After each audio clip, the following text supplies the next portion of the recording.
By show of hands, how many people have seen any of my videos that I've done? Okay, so George is the man behind the camera, does an amazing job at videos. George does the photography on my houses. The quality of his photos and the videos are just out of this world. So George doesn't sell anything. So I don't want him to get through his presentation. You guys don't even know what George does because he's awesome at what he does, and he's going to bring you guys a lot of value. I heard him give this presentation actually at my real estate office, and everybody just got a ton of great information. So George is not going to come up here unless you guys give him a lot of energy and a big round of applause. So without further ado, I'd like to introduce Mr. George Cuevas.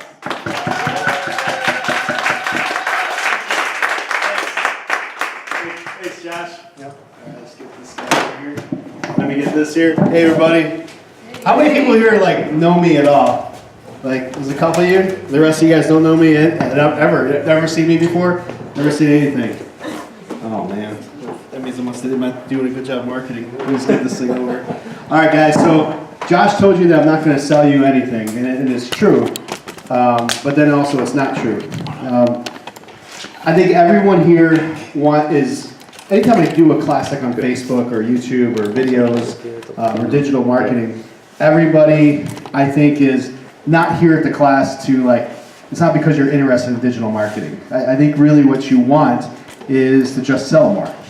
We're all entrepreneurs in this room, and we all want our businesses to grow, and there's nothing more special, or there's nothing that makes me more smarter or anything in marketing than any one of you. Every one of you has the same capabilities to learn everything that I learned because 4 years ago I was a real estate agent and a managing broker. I had 30 agents under me. We were coming out of short sales. We had closed about 2,000 short sales from 2008 to about 2012, 2013 when we started to phase out. Ever since we did our first short sale, part of my job was to follow the market and to see when the next trend was going to hit. Because when we got into short sales, it was a phenomenal time to be a real estate agent because most real estate agents didn't know what to do. They didn't know the market had completely flipped. And they weren't able to pivot point and learn a new set of skills to adapt to a brand new marketplace. So I got out of the Army. We saw right at 2008, right when everything crashed, and we saw, to me, every industry was like a gold mine of opportunity. And so we picked real estate. And we learned early on that you either had to do REOs or short sales. I didn't know anything about short sales. I didn't know anything about REOs, but it wasn't difficult to figure out. And we learned it. And we picked up those skills, and then we perfected it. We got good at it, and we worked our asses off, just like everyone else in here does. Everyone here works their ass off. And so when short sales started ending, then we knew that we had to get ready for the next thing. And as I started looking at it, my research told me that it was going to be listings and listings marketing. And that was the next play. And then, so my relationship with real estate investors began then because I started seeing real estate investors buying properties, prices were going up, properties were still low, and the market wasn't flooded with real estate investors. So the real estate investors at that time had very awesome pickings, and they were buying it at prices that they wanted to buy at, and they were selling at the prices they wanted to sell at. So as a real estate agent and a managing broker of an office, that meant there was a ton of opportunity for us to attract real estate investors. But in order to attract them, we had to offer them something. It couldn't just be like, we're a real estate agent. We had to give something of value, and that's where listings marketing came from. And then our listings marketing developed into all this stuff. We started saying we need to be on Facebook, we need to make video, we need to do all these things if we want to be relevant, if we want to sell more. And so, just like I learned in short sales, we just dove deep into digital marketing. And that's why I tell you that if you want to learn this material, if you want to be as good at it as I am, you don't have to buy expensive software, you don't have to buy expensive programs, you don't have to buy $997 books. Everything's on the internet. Everything's available for you online.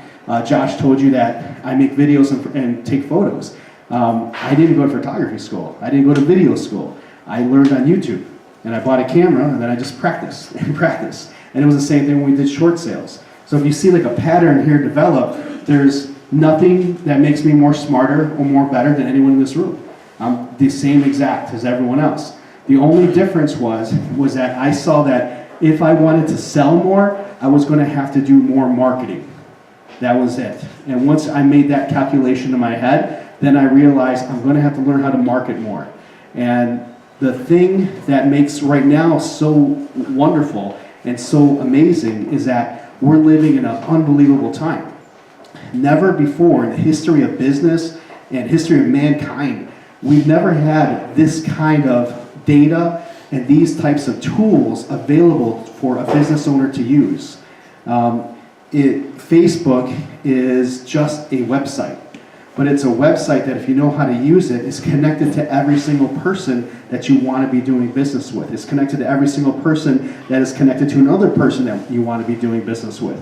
It's just a connection and a communications tool. And when you start seeing that, Facebook is just that. It's not complicated. It's not something that's only for millennials to do. You start realizing that you start making a decision in your head saying that, okay, this is important, so I'm just going to have to learn it. And that means that you have to put the hard work into it. There's no way around it. There's not a piece of software you can buy. There's not a guru you can pay to do it for you. You have to put the hard work. So that means you got to put 4, 5, 10, 20, 50 hours maybe for some people to learn it, master it, and then start figuring out how to use it for yourself. Now, so like everyone in here, I think you guys are all real estate investors, right? Like, is there any realtors?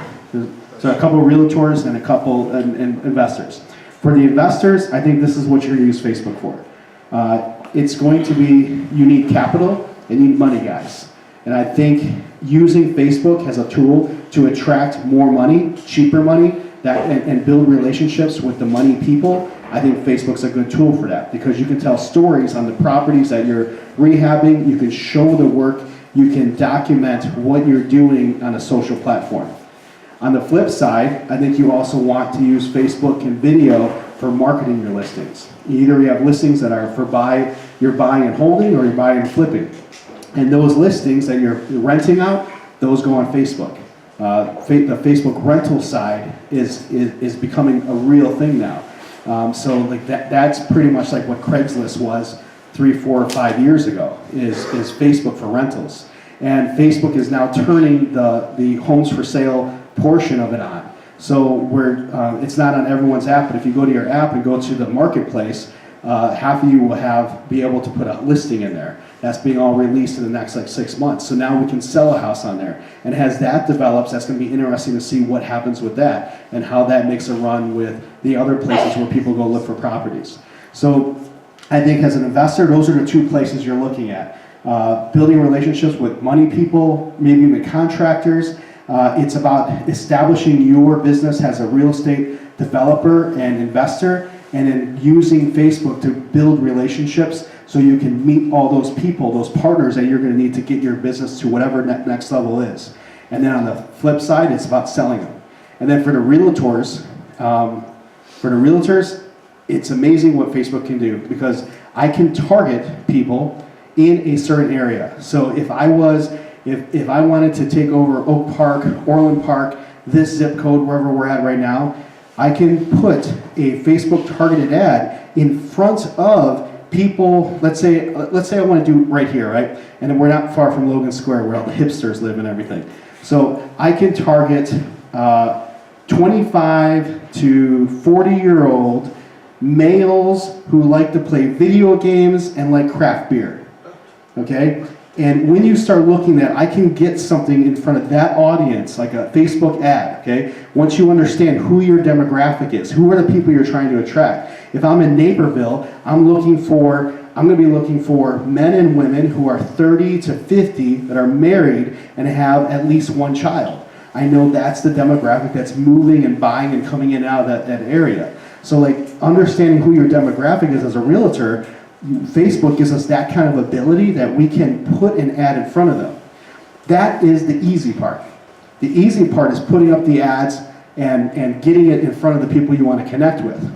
The hard part is the part we're going to try to talk about here. The hard part is that you have to come up with something creative to say. Because if you only make it about you, if it's only me, my house is great, I'm the #1 realtor, I'm the best mortgage broker, interest rates are low, so it's a good time to buy, interest rates are going up, so it's a good time to buy, all these kind of sales messages, that doesn't connect online. But what does connect is when you deliver value. That's the only thing that connects. And like what Josh was saying is like, I don't sell. Like, I don't sell in a traditional sense. So like, there's no slide on this presentation that at the end is gonna be like this little DVD set in a book and me like this, you know? There's none of that kind of stuff. But that doesn't mean that I'm not selling. The only way that I can sell when you do this or on Facebook to be effective at it is that you have to deliver value. And that means that you have to put the people that you're trying to connect with, you have to put what they want in front. Not what you want. It's not, you can't be focused on the outcome that you want. You have to be at the focus of the outcome that they're looking for. And when you can feed into that, that's when you win. And that's when you become good at marketing. And that's when you can start selling more on these kind of platforms. And like I'll say like so many times, it has nothing to do with software. It has nothing to do with buying some kind of app. It has nothing to do with buying some marketer system. It's just about using the tools that are there. I'm going to share with you my references on where I've learned everything. And I'm going to tell you where to go so you can take the same steps that I did if that's the course that you want to go down. But even if that's not the course you want to go down, I'll still deliver you the value so that you can make the educated decision about whether or not this is for you or this is not for you. And if you're making an educated decision for you and where you want to take your business, then you're making a better decision. That's what makes a good business person, because you can make those, execute, and then move on to the next thing. So if we're going to talk about video and Facebook, we got to watch some videos. So let's watch some videos. I was doing that little tease. Oh, that's that little right. mark with the A and then the ring around it. At? See, that's what I said. Katie said she thought it was about. Yeah. Oh. But I've never heard it. Around. I've never heard it Okay. said. You know, I see the Okay. mark, but never heard it Yeah. said. And then it sounded stupid when I said it. Violence at NBC. I heard the around or about in the Western See, there it is. Violence at NBC. GE com. I mean, Well, Allison should know. what do you is say to internet that? anyway? Internet is that massive computer network, the one that's becoming really big now. What do you mean? That's big. How does one? What do you write to it like mail? No, a lot of people use it and communicate. I guess they can communicate with NBC writers and producers. Allison, can you explain what internet is? No, she can't say anything in 10 seconds or less. Oh, Allison will be in the studio shortly. What is it? does it mean? It's a giant computer network made up of, started from. Oh, I thought you were going to tell us what this was. It's like You a looked in the computer dictionary. billboard. It's not a.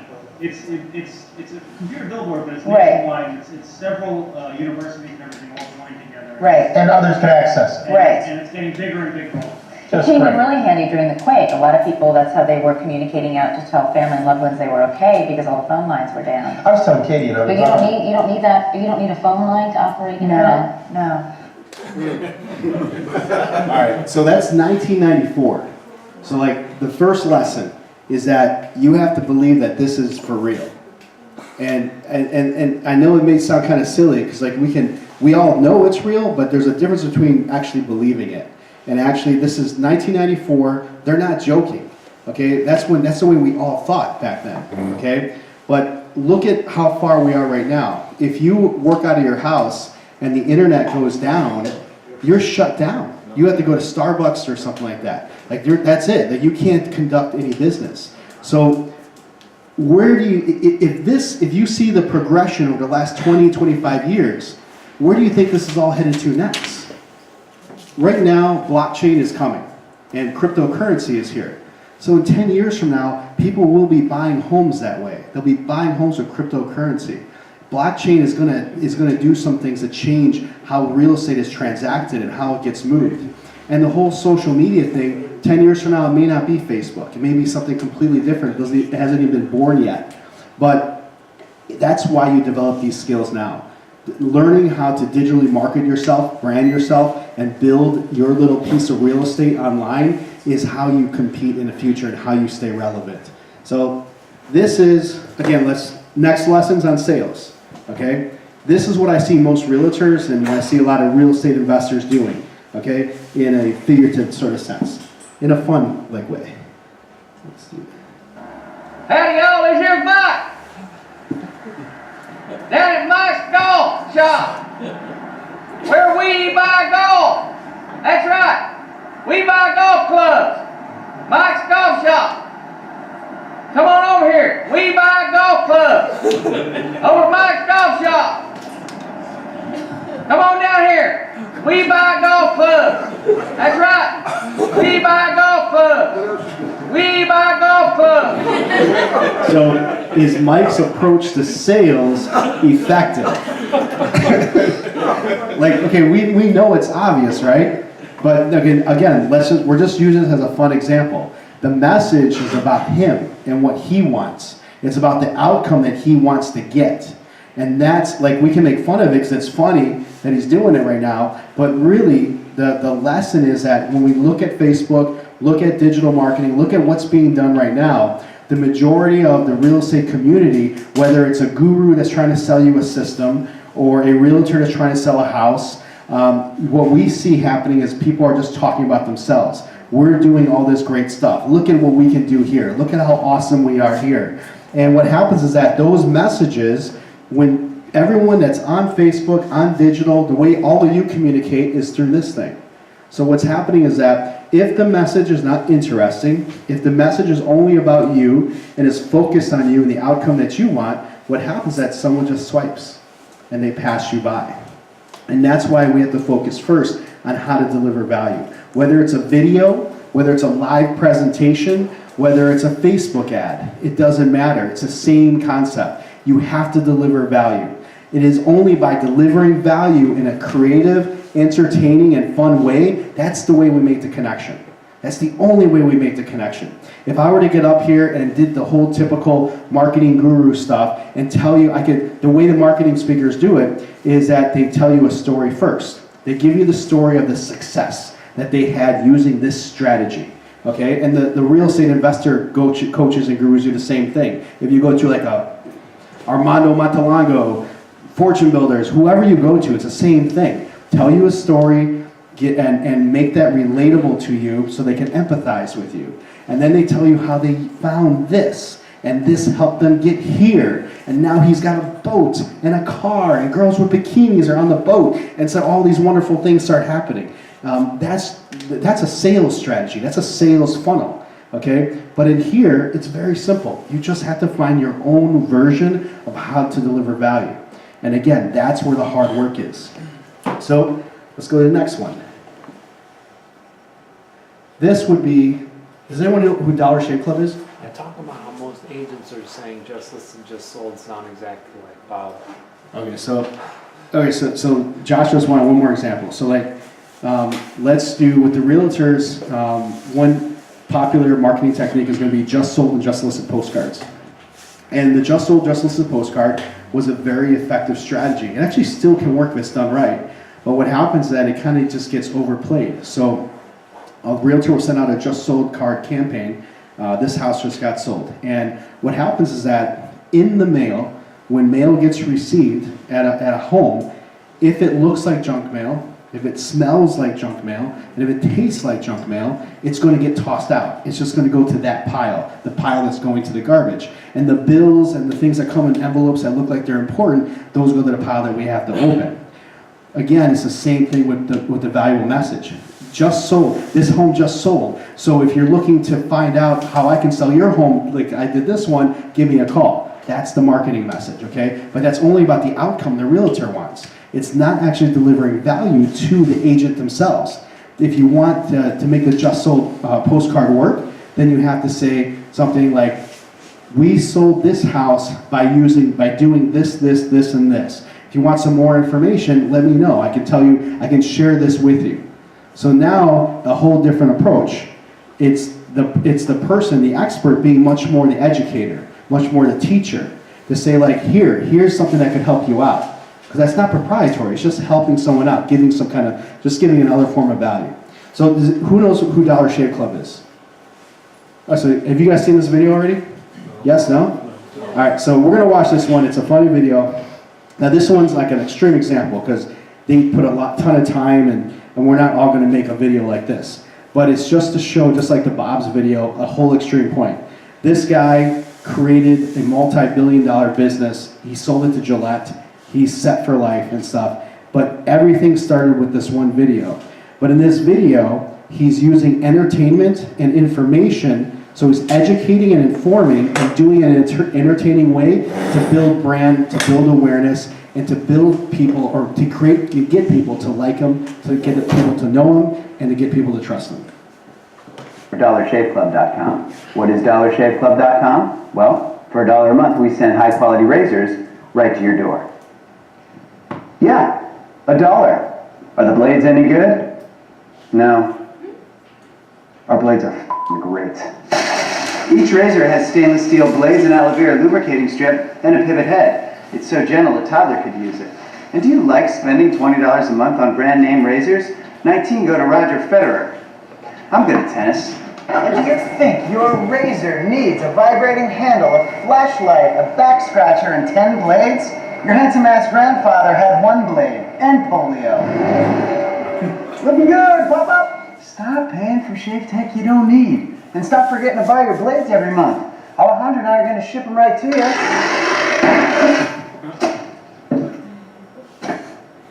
We're not just selling razors, we're also making new jobs. Alejandro, what were you doing last month? Not working. What are you doing now? Working. No Vanderbilt, but this train makes hay. So stop forgetting to buy your blades every month and start deciding where you're going to stack all those dollar bills I'm saving you. We are DollarShaveClub.com, and the party is on.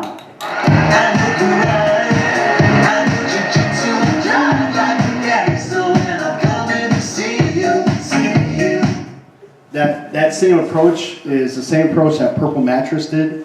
It's the same approach that Squatty Potty used. These are companies that they don't need shelf space in a store to sell their product. They went direct to the consumer, and they went direct to the consumer using platforms like Facebook and YouTube. So that's the power, and that's the kind of stuff that we're talking about. For real estate agents and real estate investors, we're not going to build like a billion-dollar brand like this, okay? That's a shaver thing, it's a whole different thing. But we still can build the same kind of relationships with people online. And take those relationships online to go offline, then offline to go online. There's just no difference between where it is we're going. So let's do the last video I brought here. And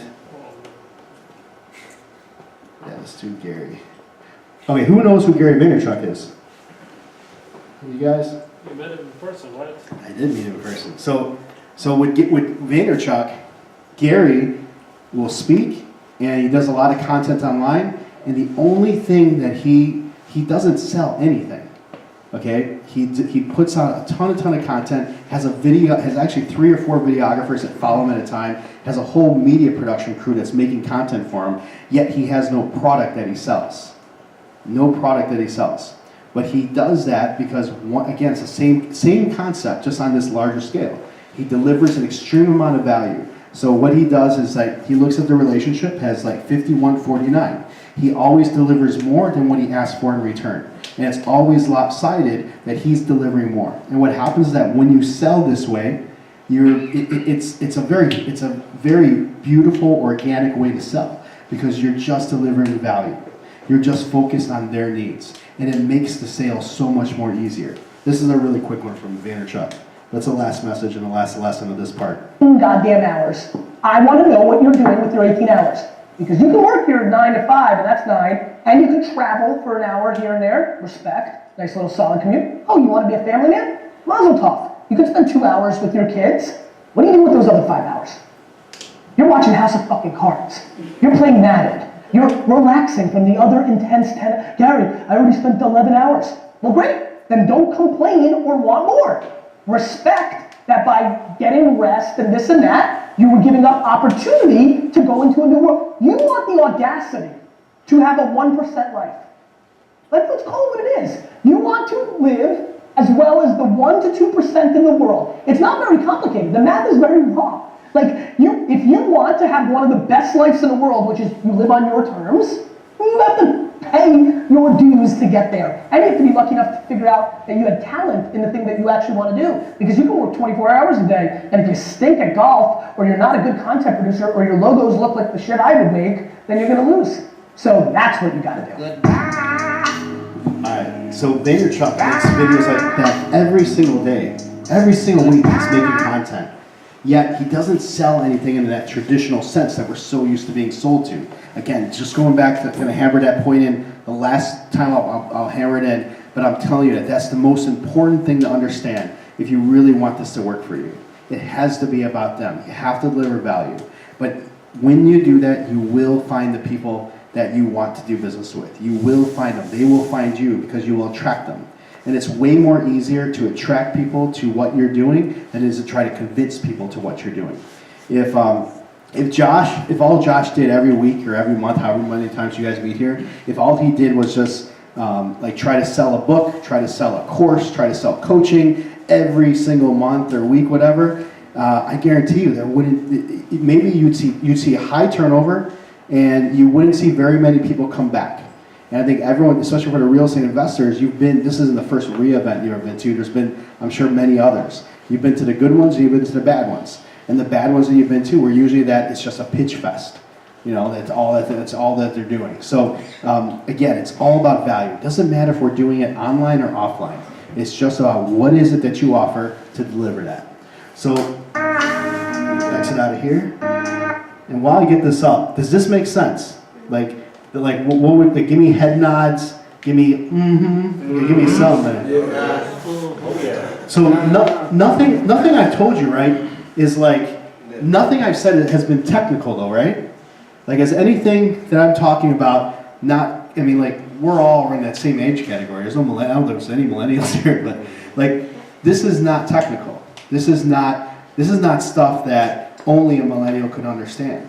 As a matter of fact, that a lot of people in our age brackets say that that a lot of times when they need someone to do social media, they need someone to do digital marketing, they usually turn to a young kid to do it for them. And even though the young kids may be more comfortable using that phone or iPad to communicate with, that doesn't mean they know how to sell with it. It's a very different thing to learn how to sell with these devices. But like I said, everything that we just covered there, it's just about the value proposition. So who knows who Zig Ziglar is? You guys? The stuff that Zig taught is what works. Again, it's just the value.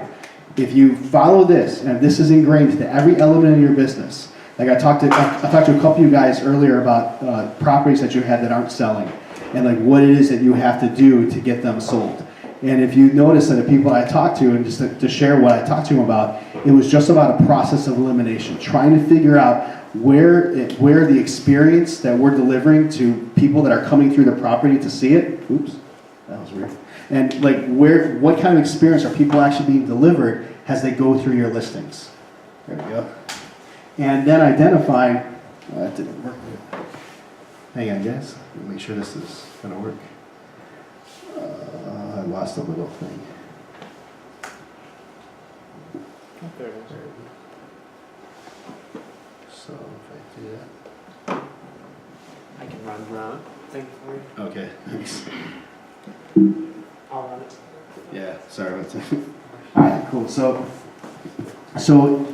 if you focus, again, last thing on the value prop, focus on the value, and just like the people that we talked to about your listings, we're just trying to figure out places on that experience and the value proposition. Where are things that we can make small, minor improvements, small details to figure out what it is that's not connecting with the buyers. Sometimes it is just a matter of time. Sometimes it's just the price. Sometimes it's changing up the staging. Sometimes it's adding the staging. Sometimes whatever it is, we have to make some kind of a change to it. There we go. Start from the beginning. Yeah, so we go back. Or actually, maybe that's why. I think I put the wrong one. Oh. Here, let me go back. Sorry, guys. That's the wrong one. Let's see. That's all I need. There we go. All right, that's it. Yeah. Cool. Now it works. All right. It can't be a technical presentation if this doesn't work. All right. So let me give you to the stuff you want to see. Okay, so I told you that I learned everything myself. I did not go to school for it. I don't have certificates in it. And so I always like to share where I learned all my material from. And this is where I learned it all from. Of course, take it. This is for you to learn. So the very first one on here is Social Media Examiner. This is just a website. Every week they produce 3 articles on digital marketing and social media. And the only thing that they sell is a conference. And they're very open about that. And so I've attended the conference like 3 or 4 times now. And just because of the value that's there. But you don't have to go to the conference. They give so much information away for free in their podcasts and their videos and their blog articles that you can learn everything that you need to learn about digital marketing from them. And when they teach it, they're teaching it in steps. The next one is Gary Vaynerchuk. Vaynerchuk gives you the strategy stuff. He gives you the big picture sort of thing. He's always telling people like, you follow what he does, watch what he does, and then basically just copy it. Because it's just about that value proposition model. But you watch what he's doing and how he's creating, and that's what works. The next 2 guys is this guy's named John Loomer and Rick Mulready and Amy Porterfield. These guys actually teach the tactics on Facebook marketing. And again, you don't have to buy anything from them. Just by going through all their free content, you can learn everything you need to know about Facebook marketing. Everything without having to buy anything. Again, the very best speakers, the very best trainers, they give away their best material away for free. That's the only time I would ever recommend anyone buy anything from anybody is when they give that away for free. The only thing you should ever be paying for is when someone's organizing the content and putting it in a way that makes it easier for you to consume it. But the best material should always be given out for free. And then the next one is Seth Godin. Seth Godin is more in that Gary Vaynerchuk style. Like Seth Godin is going to teach you he's more akin, he's like a hybrid of Gary Vaynerchuk and Zig Ziglar. He understands sales in a digital marketing world, and he gives you sort of that big picture. It's part of just learning how to sell in a digital world. And he just gives content, same thing. Every day he writes a blog. I read that every single day. It's a small email that comes in. It's like 2 sentences, 2 paragraphs, sometimes 4 paragraphs, but I consume it every single day. And he's one of the only guys out there that has supposed to have like a 90% open email rate, because every day he delivers something valuable. And then the next one is facebookbusiness.com/business, or facebook.com/business. Facebook.com/business teaches you everything about Facebook marketing, how to actually set the ad up, how to do all the other technical stuff within it. Facebook, the only way that Mark Zuckerberg makes money is that he charges businesses to advertise on his platform. Without doing that, he cannot buy islands and put internet access for the world and do all the wonderful things he wants to do. He's got to get it from local small businesses. So they teach local small businesses on Facebook's own website how to actually run ads and how to do everything. And they put everything in like a very step-by-step tutorial, easy to understand, fun kind of Facebook way. It's a phenomenal resource, and it's there like free. They don't even ask for your email address. It's just there to help their clients learn how to market themselves. So, what I want to do is I want to say that first part there, that's the most important part to learn about any of this stuff. The next part here, I'm going to walk you through quickly on how to set up an ad, and then what I'm going to be giving, we could spend like hours on this thing. It's like a whole day type of thing. The way we best use our time is I'm just give you the PDF for my ebook. Josh will email it to you guys because you got your emails now. When he emails that to you, there'll be a link. All you got to do is just click the link. I don't want your email address. I don't want your name. I don't want anything from you. You download it. It'll give you the PDF of my ebook. The ebook has the pictures and the pretty graphs, and it goes step by step how to set up the Facebook ad. And it has all these slides in there too. So everything you need will be like right there. There's nothing else that you'll need from me.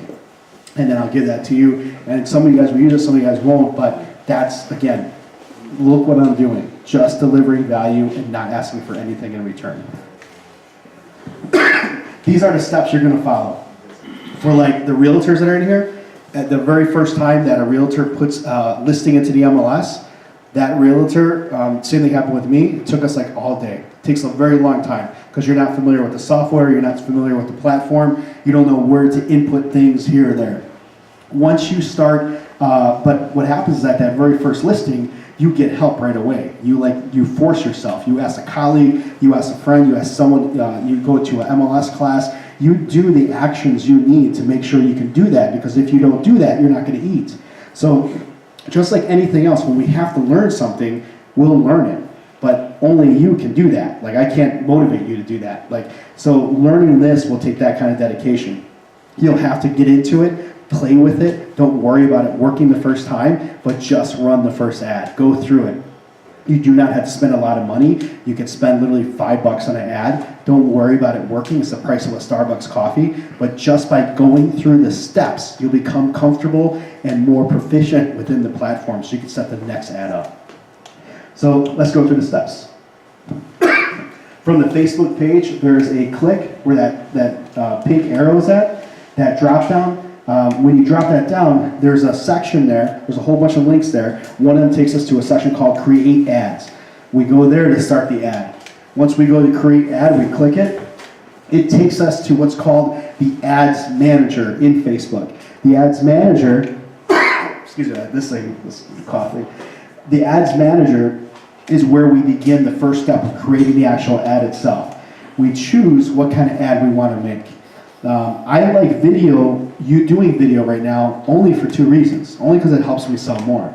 It helps me communicate more. It helps me put my name out there more. But on a Facebook platform, if I'm making video only costs me about 2 to 3 cents a play on Facebook. And so that means that with a budget of $20 or $25 even, I can get a lot of reach for that ad. There's just no other better spend out there in marketing world than a Facebook targeted ad using video. So that's why I like to use it on there. So here, but if you want to use an image, you decide what you want to do here. Use the image, use the video.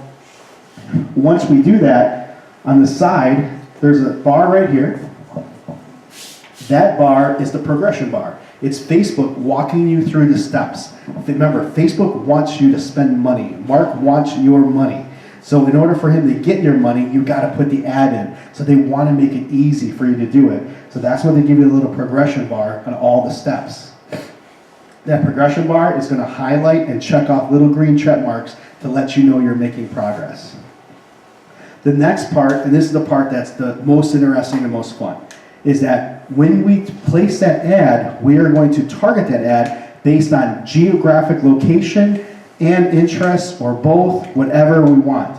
So if I have a house that's in Naperville and it's $550,000, then that means that I want to, I have to know who my target market is and who I want to put that house towards. So that means that people within the west suburbs that are married, that have kids, usually the married and the kids are usually what I'm looking at, and then that's where I'm going to be placing that ad. And I'm probably going to put it in Naperville, in Downers, in Wheaton. I'll probably I might even run a different campaign on people in the city that are married and have one kid. Because people in the city that have one kid mean they're going to have 2 kids coming soon. And once they have 3 kids, they got to get out of the city. Most of them do. So I know they're coming out here. So that might be another way that I target them.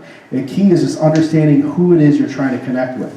Now, once I tie down that geographic location, the next part is the interest part. And the interest part, if I'm a real estate agent, or let's say I'm a real estate investor, and I have a house for sale that hasn't sold, okay, and I want to get more realtors. Like one guy told me here that they have an extra commission. They added extra commission to help sell the house, right? So I want to get that message out to realtors. No problemo. So I take my message, I create it, I make it valuable, make it about them, not me, and then I target realtors. And the way you target realtors is we go by interest. When we go by interest, I can target people by I can target not only just if they're married, if they have kids, I can target if they're Republican, if they're Democrat. That's how Russia did all those things. I can target them by all these kind of demographics, but I can also target people by their job. So whatever job that they put in Facebook, I can target real estate agents, realtor. In Illinois, we call ourselves real estate brokers, so I can go real estate broker. But I can connect, there's about 4 or 5 different terms that real estate agents use in Illinois. I just target everyone in Chicago, and I put the ad out there, and then that way that ad only gets seen to realtors. Does that make sense? Is it technical? No. It's just understanding who your demographic is and then putting in the hard work to learn the platform and learn the procedures and stuff like that. So that's when it starts to get a lot of fun, is that I can target people by such a specified way. For again, the real estate agents and the real estate investors, you're going to target agents, you're going to target people depending on what it is you're trying to do. I think for the real estate investors, again, it's money people, it's also people to help sell, or maybe even realtors you're going to try to connect with, and you'll probably be putting ads just to get it out to the marketplace. And then with the real estate agents, you could go vice versa, use this to find real estate investors. If Google was going to move here, let's say they moved to Chicago, I would have realtors targeting all Google employees in the United States, because I know there's going to be a bunch of those employees coming over here. And I think that's when you start the connection process, because you know they're going to be buying or renting here. So, and if you're a Chicago agent, if they were going to move to the West Loop, that's how you begin the relationship. Value, value, value, value. So like it's understanding who you're trying to connect with and finding that, and then creating the content to connect with them. So this is where all that magic sort of happens. If in Facebook, if you're a privacy hawk, if you're into the privacy thing, and it's a very scary world because they know everything about you. So the moment that you leave Facebook, the moment you're on Facebook, everywhere you click, everywhere you go, it's following you, and it's tracking every movement. And then what Facebook does is they take all that tracking and they mix it with financial records that they get from you from credit card companies, and then they make profiles on you. They know how much you make, they know how many mortgages you have, all that kind of stuff. If I want to target people that rent, I can target people that rent. If I want to target people that were foreclosed on, I can target people that were foreclosed on. So that's how crazy metadata. If I want to target net worth individuals that are over 1 million, net worth individuals that are 500,000 and plus, I can target those individuals. So all this data it has, the key though is understanding who are the people you're trying to connect with, and then coming up with the content so that you can put it in front of them. Again, Facebook gives you nice little diagrams as you're going through the whole process to tell you what's going on. This is on the other side, and this side is telling you once you start honing in on your demographics, if you're looking for, let's say I'm looking for married moms with 2 kids who like yoga, it'll tell me, and in Chicago, it will break down for me how many people fit that demographic, so I can start seeing those numbers. And then that starts giving me a kind of general number of how many people I'm sending that ad to. This is just where the detailed targeting goes in at. Again, I tell agents, I tell mortgage brokers, I tell investors, this is where the playtime is. This is where you start experimenting, playing with it, understanding what you can do with it. Next one is on the ad placements. Facebook owns Instagram. We can place an ad to go on Instagram. We can place an ad to go on Facebook. I usually tell realtors just put on Facebook. If you're going to make an ad, if you want to go on Instagram, make an ad that's just for Instagram. Respect the platform and just make an ad for this platform, but not try to make an ad that works for everything. On this one, we set our budget, and this is the beautiful part. We don't have to spend thousands of dollars on it. My budget on Facebook probably runs anywhere from $10 to $100 a week, depending on what I have going on that week. I just use it for creating the awareness. When I have live events going on, I market my live events. Sometimes I do sell a book or two and I put those out there, but most of the time I'm just running content I'm producing, and I'm pushing it out there, so that when I can go somewhere, hopefully I get more than 5 people that know me at an event. That's usually what the goal is. So, but this is where we set the budget, and I'm usually just keeping this low. I start to add at $5 a day, and I let that run for a day and see how it goes. If I see ad performing well, I double down on it. I increase the budget because I see it performing well, and then if it's going really well, I double down again and get the most out of it. If I see ad doing poorly, I watch it maybe for another 12 hours, 24 hours, and it's still doing poorly, I shut it off, start again. But we don't spend, I don't ever start an ad for more than $5, maybe $10. Watch how it's going first, and then make the decision at that point if I want to increase it. But we're not talking about crazy breaking numbers. $5 a day, $10 a day at the very most. The next part, once I figured out the demographics, where I want to put the ad, who I want to target, where I want to place it, and set the budget, then the next thing I do is actually create the ad. And again, Facebook gives us this nice little diagrams on what to do. And we follow just the steps that Facebook gives us. and it walks us through uploading a video, adding a picture. In the next part of the book there, you're going to see all the areas where you fill in the sections. You type out sections, and then as you type and fill everything out, Facebook shows you a preview of what the ad's going to look like. Once you added the content, you put everything in there, it looks the way you want it to, then you submit it for Facebook to approve it. It could take them anywhere from 15 minutes to 2 hours to approve an ad, and then, but once it's approved, they can send you the email notification. Now the ad's out there. Now you just gotta wait several hours to let the ad get populated, let it get out there, and see what and see like how it's performing. And then to watch how it's performing, they give you all the analytics. So I usually wait several hours. I put a Facebook ads app that's from Facebook on my phone, and then after that, I create the ad on my computer. After that, I could be out somewhere in the field. I just start, if it's 7 hours later, 5 hours later, then I'll just pick it up, I'll monitor it from my phone to see how it's performing. And then maybe when I get back that night, back to the home office, then I make some decisions about whether I keep it going or if I double down on it.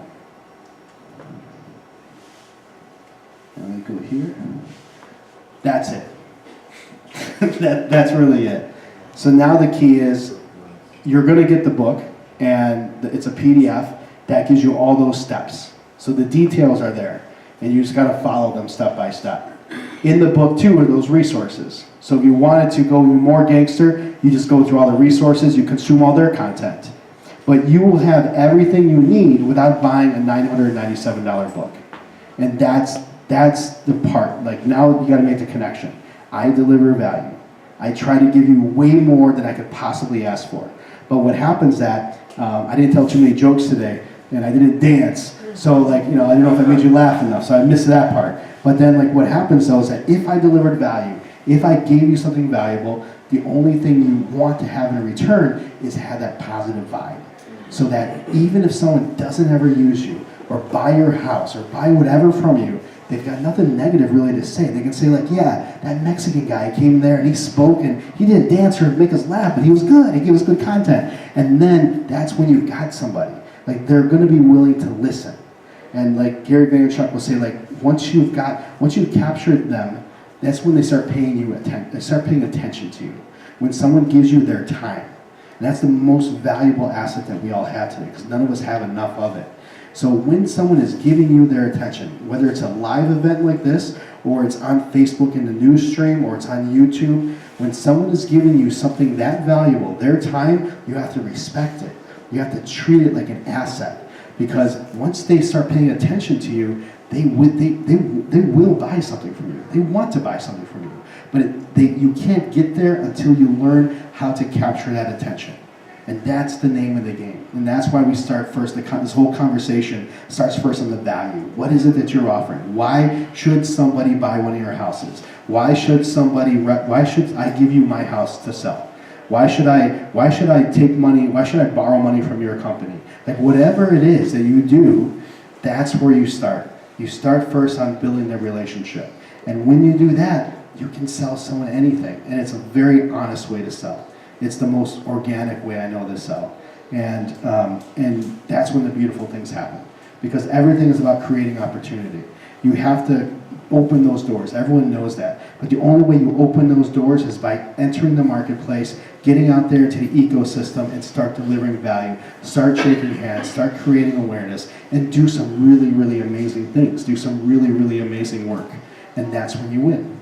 And it doesn't have to get any more complicated than that. You just keep it very simple. Deliver value, you will sell more. And that's the way I like to keep it. Did you want to cover any? Where are we on time? We got time. Okay? So let me just ask this. Still make sense? Yeah. Anything complicated like anything that you feel that you would not be able to do? Probably not, right? Unless you didn't want to do it. And that's the key thing.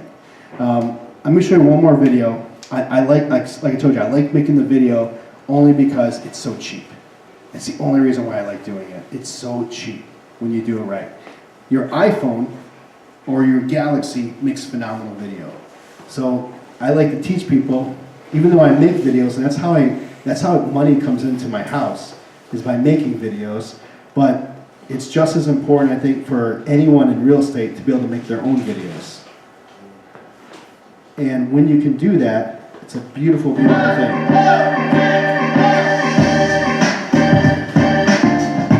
Hang on, let me just expand this. If I can.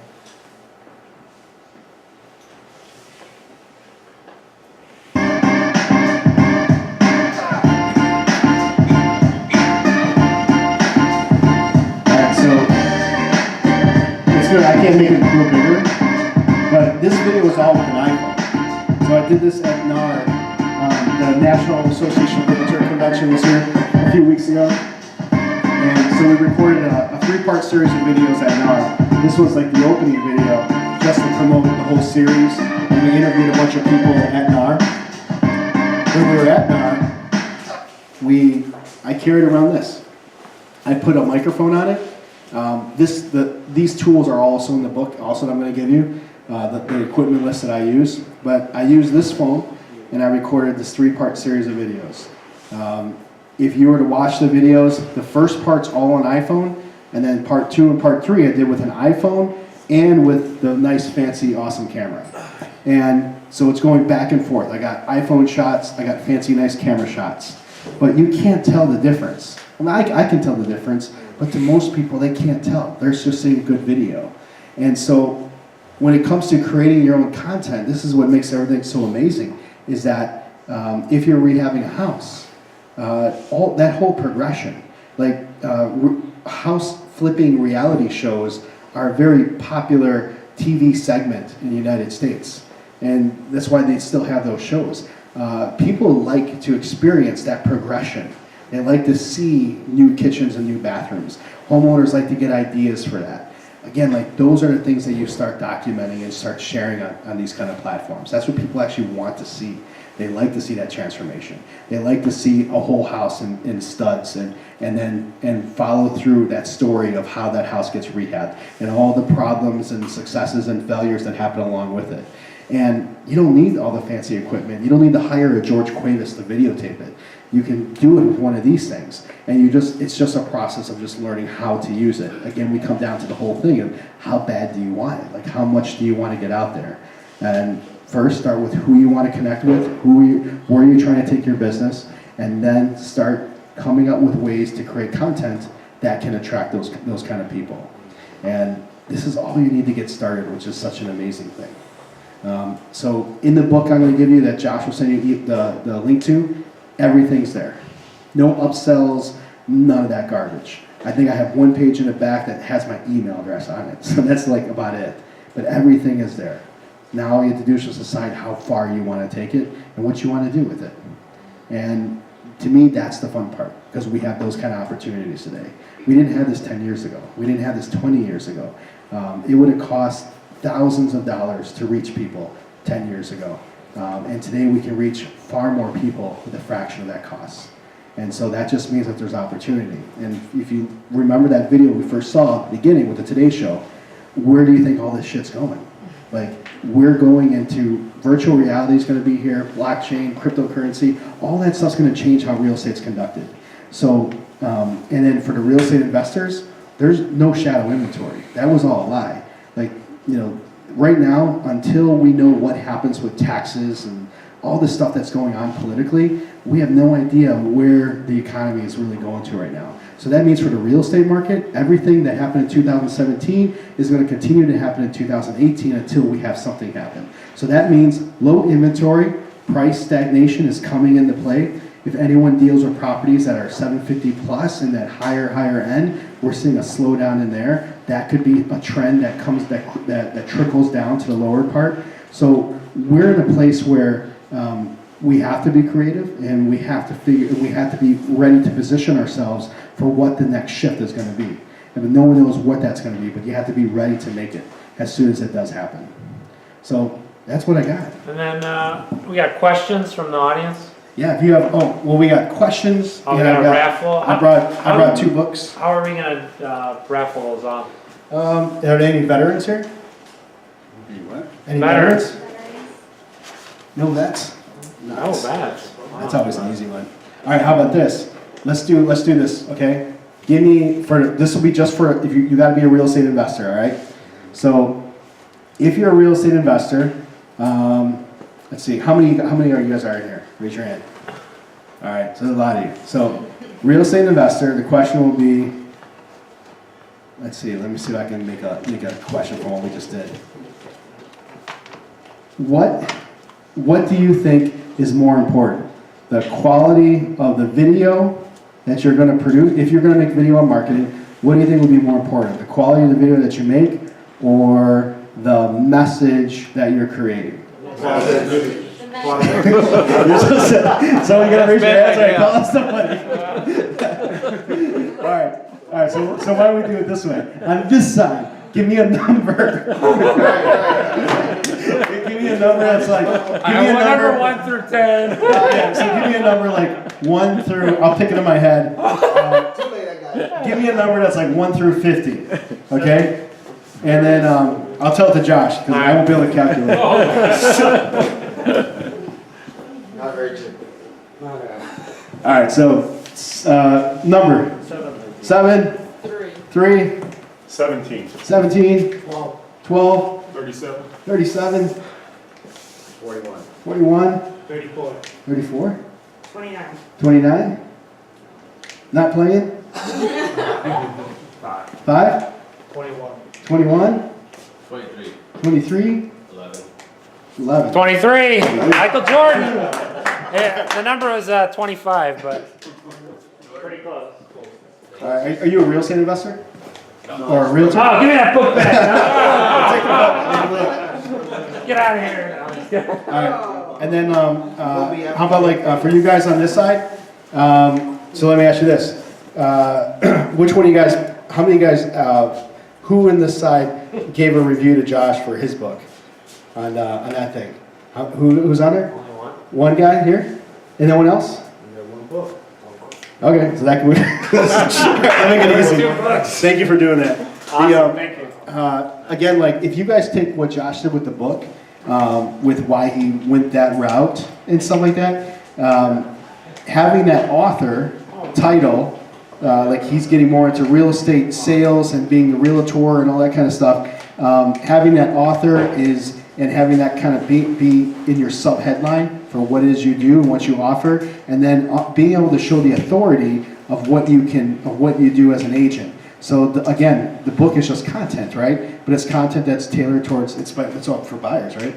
Or is it for buyers? It's for sellers. For sellers. Okay. So what George was saying about me becoming an Amazon best-selling author. I'll tell you this on. I don't mean to cut you off, but it's actually a lot easier than you guys think. And how I became an Amazon bestseller, I watched a couple YouTube videos, and that was it. And I implemented what I learned, and obviously I had to write the book, and I put a lot of value into that book, and I feel like I gave the book at a much cheaper price than what I was selling it. But I used, just like George said, there's so much awesome information out there. I watched a few, I shouldn't say a couple, but I watched a few YouTube videos, took the best, just like this whole raffle idea, how to get not only become a bestseller, but get a bunch of awesome reviews, was with the raffle. I got that idea from a YouTube video. So, I mean, what George is saying, like,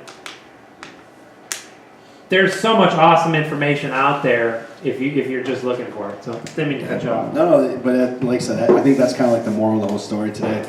Like you kind of heard me riff on that and stuff. I like to say that a lot, mainly because like when I was first trying to learn all this stuff, I went to all the real estate marketing events, and I went to see all the speakers and everything like that. And like 5 years ago, a lot of those people that were talking back then aren't even around anymore. And a lot of the things that they talked about just don't work anymore. What I found that it happens in real estate investing, and it happens in real estate for agents. A lot of the guys out there, I would call it a red shiny button syndrome, where they only talk about what's hot. So right now a lot of people are talking about Facebook Live, a lot of people are talking about Snapchat and Instagram and stuff like that. And that mainly that's the hot thing, that's the brand new thing. Next year it'll be something else, and there's always going to be something else. It's always going to change and move forward. And it's important to sort of know what's going on, but what none of these people actually do is that they don't have an actual practical strategy for using it. And it's mainly because most of them don't actually sell with it. So like if you look at a lot of these people, if the only thing they're selling is their Facebook course or their real estate investing course and they're not actually doing deals anymore, then you have to like really take a look at what it is they're doing. Like you have to look at that track record and what they've done. Like on my side, I don't sell real estate anymore. I just do real estate photography and videography. But I work only by referral. And I built like this little group of 100 agents that work with me. So like I never have to go to a RE/MAX office and say like, I'd really like to earn your business. We can offer you this and we can offer you this and cheaper prices and all this stuff. You don't have to do any of that stuff because you, again, just use these platforms to attract people to me. And if I can attract enough agents to me, I can find the ones I want to work with and handpick the ones that are the ones that I think that we make a good fit. And then that way I can make a better decision, make myself more happier, there's more money, it's just a better way to live, a better way to run a business when you can attract that. So I think we see a lot of, I think on the real estate investing side, the same thing. There's a lot of Armando Montalano types and stuff like that. So we see a lot of the craziness going on where they're selling more a dream than a real way to get that financial success or whatever you're trying to get to and stuff. So yeah, do you guys have any questions? I'll answer any questions you got. Yes, sir? Do you make videos for Frank Montrose? No, I don't make any of Frank's videos. Because, I mean, they look spectacular, some of them Yeah. like pictures and so on, so I'm just... Yeah, no, I love Frank. He's got, I think his mortgage broker makes them for him. Okay. Yeah, he's got a really good relationship there, and they invest a lot in Frank's business. That's really good. Yes, sir? Do you do music in your videos? Are we So- allowed to just use any music? Yeah, so that's a good question. So it's a question about using music in videos. You can't like take the Beatles. Like one of the first videos I made when I didn't know what I was doing, I took the Beatles song "Money" and I put that on a virtual tour. And like, and then as soon as I put it up, about a week later, YouTube took it down, for copyright infringement. So when you put music on a video, you have to buy what's called royalty-free music. And so like so every song that I probably have like 100 songs, and we like every year once a week I buy a new song. So like we just keep changing them over. But like there's all you gotta do is go online, look up royalty-free music. The one I use the most is from Audio Jungle because they're only $20 a song, so it's not too much. Some of the services are more money. But I buy all the music from there. So virtual tour music. There's some really cool.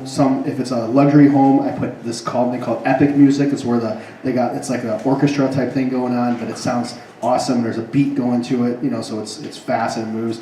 When you're doing, Josh did some. If you watch any of Josh's videos that we did for him lately on the local businesses, we're using kind of rock and roll type music in there and stuff. Yeah, I know he's not selling, but I'm going to sell for him here. Just to see his video. RV Ella. This is like the quality.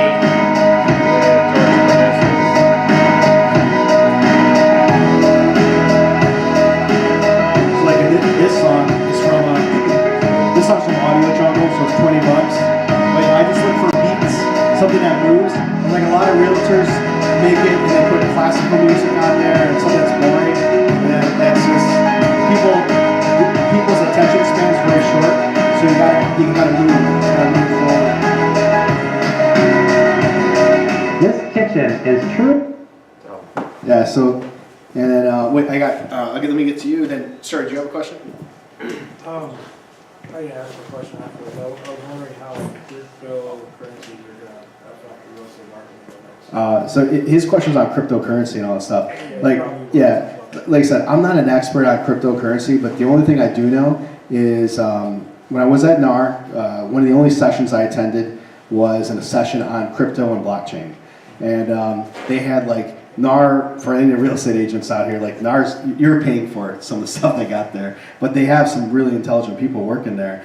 They have this dude that's like a crypto blockchain expert, and they're trying to figure out how, like right now, one of the things they're thinking about blockchain is that when it comes to title companies. So like when an industry gets disrupted, the people that disrupt the industry, they're the tech guys. They see an inefficiency happening and they say we can use technology to fix this inefficiency. So like if it's like when it comes to Zillow and Trulia and stuff like that, Zillow and Trulia are just tech companies, and all they see is that the MLS isn't public. So because the MLS isn't public, the public still wants that data, so they're going to end run to go to them. And so like that's sort of like how it, Zillow and Trulia just figure out where the inefficiency is. Same thing with like people who don't like cabs, so people like Uber and they prefer, a lot of people are preferring that. That's why we see a lot of cab drivers upset and some of that, because they've invested all this money into those medallions, but like people are choosing when they have the choice to go use an Uber or Lyft to go places. So when it comes to blockchain, the first thing they're looking at is on title companies. I think they're trying to figure out how they can eliminate the title company altogether, and they can put like a town, like the city of Chicago, on what's called a blockchain. And the blockchain is basically a set of digital records that nobody can tamper with, that nobody can eliminate, but everyone can have access to. And so they'll find a way to eliminate the title company and go through some kind of blockchain where there'll be a new service. Like it'll be called a title company, but it won't look like the way title companies look now. And it'll be much more efficient. I think that's the first part. But the cryptocurrency thing, there's several hundred million multimillionaires now because of the Bitcoin going up to like 10 grand, right? So if you bought one like 2 years ago, you wouldn't be here. you'd be on an island or something like that right now, that's something real. Like they're trying there's several of these cryptocurrencies out there, but they're trying to find a way to eliminate the bank, so that they can take the bank out of the equation. Because what Bitcoin does and all these cryptocurrencies, they make you the bank, where you can exchange money. You don't need that intermediary to be part of the transaction. So that I can buy a house from you, and I don't need to use the bank to transact that. We can transact it mano a mano, and then so there's something there that will click, and that's what they're trying to, and that's what everyone is trying to figure out right now. So right now it's like the wild, wild west, and trying to figure out how will all this play. But like 10 years from now, 10 years isn't a long time. Like it goes by very, very fast.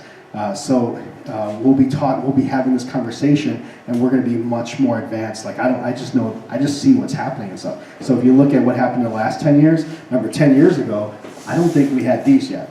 I don't think we had iPhones yet. So there were cell phones and there were smartphones, but not the iPhone. And now when you look at how far we went in the last 10 years, where 10 years ago you needed a desktop computer still. And then 5 years ago, you needed a laptop computer. But right now, you could be a real estate agent or an investor. You don't need a laptop. You can conduct all your business with this if you really wanted to. No, yes, sir. Regarding the YouTube or the videos, if you build a YouTube channel now, YouTube, and you make a video that has no music in it at all, YouTube will provide you with royalty-free music that you can put on it now. Yep. So you can embed music from it. I can't remember the path, I can't tell you that, but I know it's there. Yep. And you can get, it may be a list of 120 songs or something, but if you don't want to spend the $20 or whatever, you can pick a song or some music or jazz or whatever to go along with your video if it doesn't have any music on it at all. Yeah, you absolutely can do it, especially when that's the cool part. It's like when you're starting out, you don't have to get fancy. Like you could, all the tools, everything's right there. And you're exactly right about that. And then you could just upgrade up. You could upgrade up, like once you get ready for it, you get that $20, say, I need to buy a good song. And then that becomes your song. But yeah, man, it's a beautiful thing. Yeah, thanks for sharing that. Yeah, the number one search engine is Google. The number two is YouTube, which is Google. Yeah, it's really incredible. Was there another one here on this side? Oh yeah, go ahead, sir. Okay, come here, come back. A question about making the videos. If you want to sell like investment property or the listing or whatever, is it better to do have our face in it, or just do a narrative of over pictures with the music? Yeah. Is there some type of something that stands out above the rest? If if we're standing there, or if it's just a talk over or something? Yeah. So like, does everyone hear that? The question was. So like, my opinion is that like about 5 years ago, it made a lot of sense to just do a picture video where we can just stitch pictures together and do that. And we did that 5 years ago. Like that was like high speed back then, right?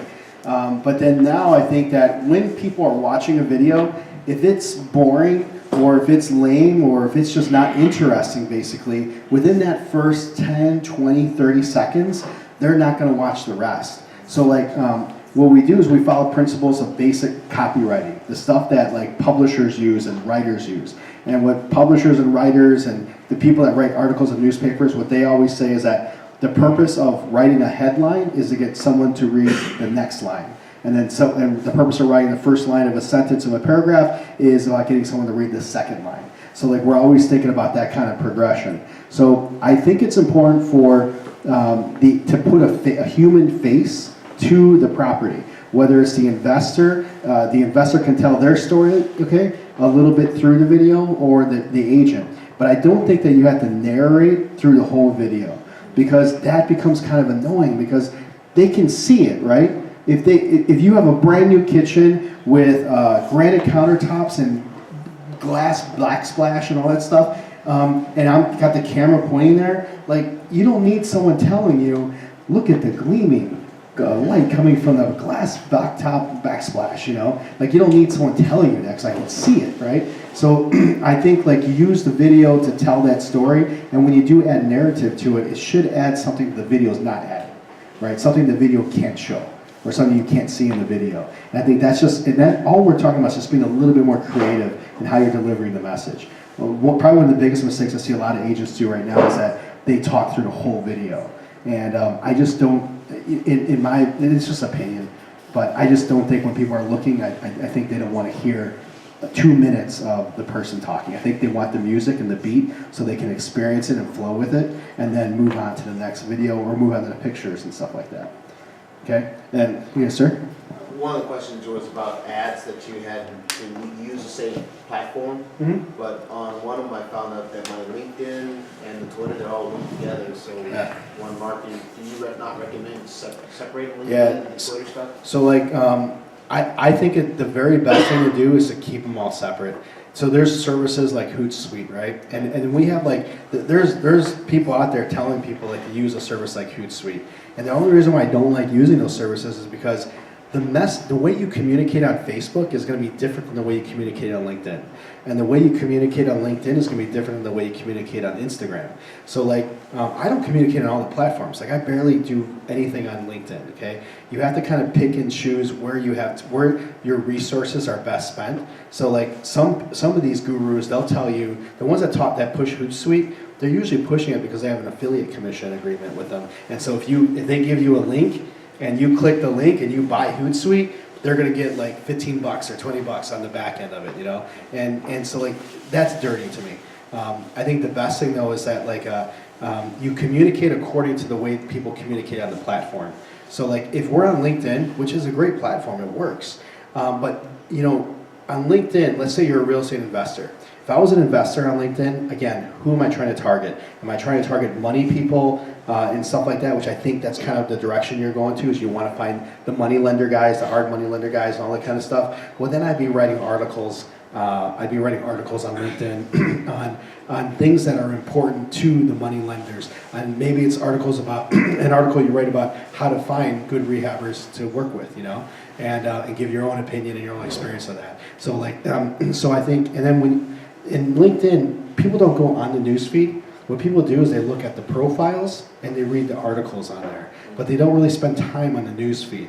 So I think like on LinkedIn, you square away that profile. That should look dope. Like that's got to be filled out. It's got to be interesting. Your LinkedIn profile shouldn't be your resume. It should actually be not what you do, but what you can do. And there's a big difference in all the wording and stuff. My LinkedIn profile, I use humor. It doesn't say I'm a social media expert. Actually, there's nowhere does it say I'm a social media expert. Nowhere does it say I'm a videographer. Nowhere does it say I'm a photographer. On my LinkedIn profile, it says, I train realtors how to drink margaritas responsibly. That's it. Okay.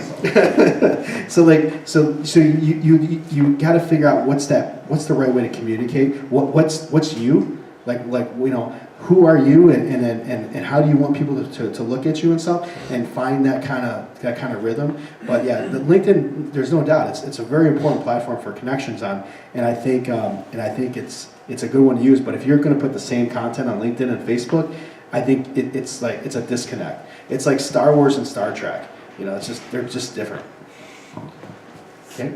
Yes, sir. What about the length of the videos? I hear some people are saying it has to be like under 2 minutes and a minute and 30 seconds, whatever that is. What is your opinion? Did everyone hear that? Boyan asked, how long should a video be? The video should only be as long as the content is good. If the content's really good and there's a pace going on it, then it could be as long as you want. Again, let's go back to Star Wars. So, this new Star Wars is coming out. So, like, a Star Wars movie could be 4 hours, and I guarantee you that people would stay there the whole 4 hours to watch it. And on YouTube, if you watch people watch Gary Vaynerchuk keynote speeches that are an hour long, and people watch them all the way through and stuff, a lot of times, only because there's good content, there's good value. A virtual tour is, there is a time thing on there.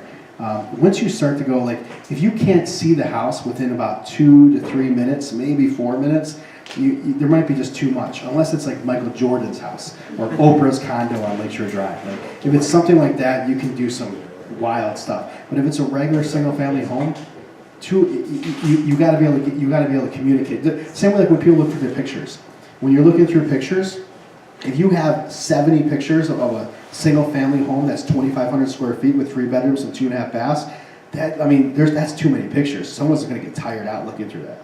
So it's proportional and stuff like that. So, but on a virtual tour video, that the sweet spot is like the 2.5 minutes. But if you got a content video where you're talking about something, that could go 10 minutes if the content's good.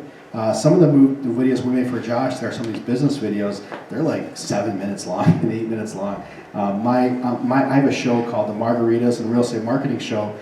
Those episodes are 7, 8, 10 minutes long and stuff. But we have people that watch them all the way through because there's music, it's